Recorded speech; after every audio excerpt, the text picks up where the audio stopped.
Por la falta de agua en el sistema Cutzamala, a partir del fin de semana comenzó otro recorte en el suministro de agua. Es un tema muy importante y vamos a platicar a fondo con el ingeniero José Luis Luege, ex titular de Conagua y presidente de la Asociación Civil Ciudad Posible. Ingeniero, gracias por estos minutos para Mega Noticias. Abel, muchas gracias a ti y a todo tu equipo. Feliz año, y a todo nuestro auditorio. José Luis, muchas gracias igualmente. Comienza el año y Conagua nos alerta de niveles históricos en el sistema Cutzamala, alrededor de 41% en su capacidad. Evidentemente, año con año hemos venido sufriendo estos niveles históricos, pero el que tenga 41% en el nivel de agua, ¿qué implica? ¿Se va a dejar de regar? ¿Se va a dejar de tener consumo para las zonas del Valle de México donde se abastece? ¿Qué es lo que esperaremos, sobre todo para este 2024? Bueno, yo veo esto, Abel, como una situación muy grave. Incluso he estado desde hace ya bastante tiempo, yo diría años, presionando para que el tema de abastecimiento de agua de la Ciudad de México se trate como un asunto de seguridad, como un asunto de emergencia, emergencia nacional. Fundamentalmente, Abel, porque somos capital de la República, sede de los poderes, pero además la Ciudad de México no es solo CDMX, como tú bien sabes, somos realmente la gran metrópoli que abarca toda la zona metropolitana de la Ciudad de México o del Valle de México. Toda la zona metropolitana junto con la CDMX formamos la misma metrópoli, la misma ciudad. Por eso es tan importante que haya políticas metropolitanas. Entonces, esta reducción, que ciertamente viene de 3 años de sequía, como bien dices tú, las presas en noviembre estaban al 38%, Abel, cuando digamos, el promedio histórico de las 7 presas de Cutzamala en noviembre estaba en el orden promedio histórico de 80%, cuando el año pasado en noviembre cerraron en 38. Estamos menos de la mitad de la capacidad de las presas y por lo tanto entre marzo y abril se va a presentar una situación muy crítica. ¿Qué tan crítica? Bueno, que Cutzamala va a tener que seguir incluso reduciendo más su abastecimiento. Ahora, Cutzamala representa de la zona metropolitana Abel el 30%. El 70%, que es la fuente principal, es subterránea, es el acuífero de la zona metropolitana. Y a mí lo debo decir, que es lo que más nos preocupa, quienes hemos estudiado el tema de abastecimiento de la Ciudad de México, es el agua subterránea. ¿Por qué? Porque va para abajo y para abajo el acuífero. Y ahorita estamos alarmados por el bajo nivel de presas en Cutzamala y en otras partes del país. Pero yo Claro. te digo una cosa, Abel, las presas se pueden llenar en relativo corto tiempo si tenemos muchas lluvias o un ciclón, por ejemplo, ¿no?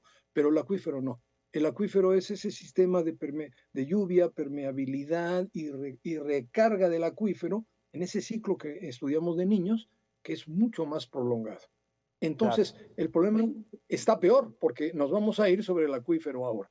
O sea, es un asunto de muy urgente desde mi punto de vista.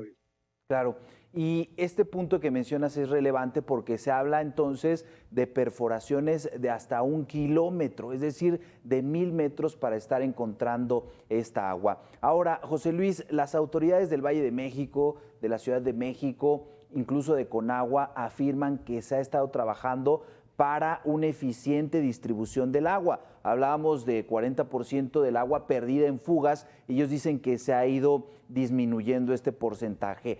¿Hay realmente forma de corroborar que se está haciendo algo o es alguna información que puede ser imprecisa o que nos puede dar como un poco de alivio, pero que en realidad no estaría pasando?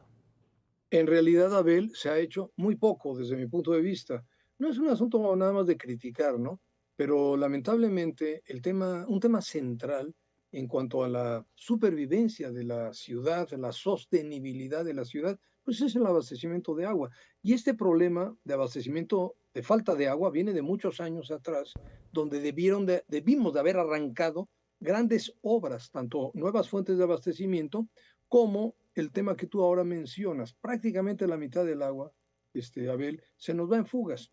Fugas domésticas, que si hay tiempo ahorita hablamos de ellas, pero principalmente fugas en la red primaria y la red secundaria. Ahora, ¿cómo evitar esas fugas? Se requiere mucha inversión, renovación de la red, modernización. sectorizar, que significa hacer redes más pequeñas para controlar mejor, con macro y micro medición, porque lo que no mides, pues no sabes qué es. De hecho, ahora yo te puedo decir que se pierde el 50% y nadie me lo va a poder rebatir, porque en el balance global estamos en ese orden de la pérdida de la mitad del agua ya potabilizada, ya bombeada, ¿no? Se debe de, todos deben tener medidores, todas las tomas domiciliarias, todas las tomas comerciales, todas las tomas industriales deben tener medidor y ese medidor debe de funcionar bien y debe de haber eficiencia en la emisión de la boleta y en la cobranza de la boleta. Yo nunca hablo de incrementar tarifas ni costos del agua, no, simplemente que cada quien sepamos cuánto consumimos y con qué debemos de contribuir en nuestra boleta bimestral. Si eso no lo hacemos, Abel, no tendremos capacidad de inversión, porque finalmente los organismos Claro. operadores pueden invertir en función de tener números negros, pero como lamentablemente casi siempre están en números rojos, están en quiebra, es muy difícil lograr los financiamientos. Y lo que hay que hacer, Abel, es una inversión de muy largo plazo, pero empezando ya ahorita. Y lamentablemente son cifras de ceros que te podría yo llenar ahí el La espacio donde pantalla. estás ahorita, porque se requiere muchísimo recurso y ese recurso tiene que lograrse, como dije, con una gran participación de todos, pero también con inversiones público-privadas. ¿Sabes? Se requieren grandes Sí. inversiones para nuevas fuentes de abastecimiento, para plantas de tratamiento, para inversión en modernización, y ahí la iniciativa privada puede contribuir mucho, Abel. Claro. Y cuando mencionas esto que deberíamos estar haciendo y que no se está haciendo, bueno, pues nos cae el golpe de decir, bueno, entonces, ¿cuál es la prioridad? ¿Dónde está la prioridad del agua? Yes. Y hay otro tema que no es nuevo, José Luis, que desafortunadamente lleva muchos años, pero tampoco estamos viendo una investigación de fondo, la desarticulación de bandas o el cierre de las grandes tomas, el huachicoleo del agua. Parece ser que no existe, que no pasa y de vez en cuando nos enteramos de una o de otra nota, pero también por ahí se va mucha agua y hay personas que están Claro. lucrando con este recurso. Totalmente. Mira, hablando de Cutzamala, que es, digamos, en este momento la preocupación, ¿no? Cutzamala son 7 presas, Abel, que se encuentran en una sola boscosa muy bonita entre Michoacán y Estado de México, ¿no? Y esas presas están en una zona que es muy importante preservar. Está sacando ahorita unas fotos ahí del sistema Cutzamala, que son lugares hermosísimos, ¿no? Bueno, ¿qué está pasando en Cutzamala en este momento, en la cuenca? Presencia del crimen organizado, invasiones, están habiendo, déjate guachicoleo, tomas impresionantes de los canales que distribuyen el agua entre las presas y lamentablemente asentamientos precarios irregulares que se están tolerando. Tala ilegal, un tema que no debería de haber en Cutzamala. Entonces, es una falta de atención por parte de la autoridad federal y estatal.